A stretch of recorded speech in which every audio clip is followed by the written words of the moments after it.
Côte d'Ivoire, Ouattara autorise Mariatou Koné à mettre en œuvre toutes les recommandations des États généraux de l'éducation nationale.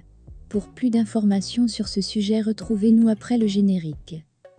Mais avant de commencer, n'oubliez pas de vous abonner et d'activer la cloche de notification pour ne pas manquer nos prochaines vidéos.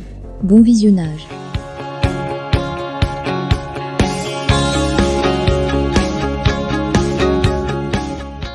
En Côte d'Ivoire, le président Alassane Ouattara a autorisé sa ministre, la professeure Mariatou Koné, à mettre en œuvre toutes les recommandations des États généraux de l'éducation nationale organisés en 2022. NDLR. Le Conseil des ministres a instruit, le mercredi 3 mai 2023, le ministre de l'Éducation nationale et de l'alphabétisation, Mariatou Koné, et l'ensemble des ministres concernés de prendre les dispositions diligentes pour la mise en œuvre intégrale des recommandations issues des États généraux de l'éducation nationale et de l'alphabétisation. Selon le porte-parole du gouvernement, Amadou Koulibaly, le Conseil a adopté une communication relative à l'adoption des conclusions des États généraux de l'éducation nationale et de l'alphabétisation, EGNA.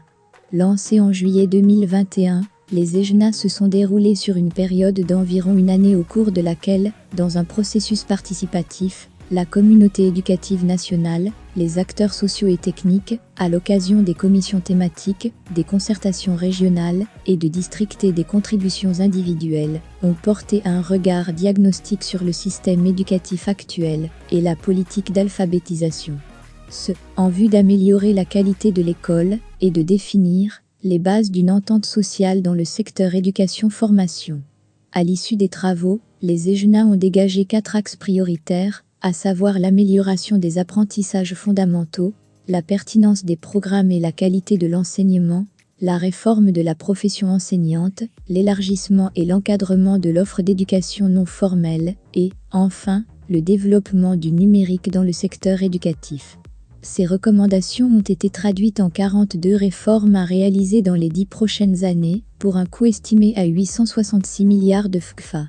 Selon le ministre de la Communication et de l'Économie numérique, compte tenu des enjeux socio-économiques d'un système éducatif de qualité notamment pour la jeunesse, le gouvernement a déjà mobilisé 268 milliards pour le lancement de certaines réformes.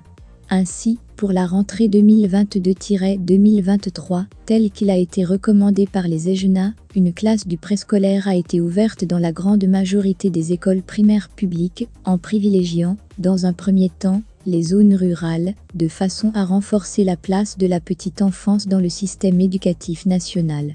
Il a également indiqué divers autres projets, notamment le projet pilote de prêt des manuels essentiels aux élèves, dénommé projet Bonama, sont en cours d'exécution. La ministre Mariatou Koné, dans l'ambitieux programme d'améliorer le système éducatif, est sur la bonne voie.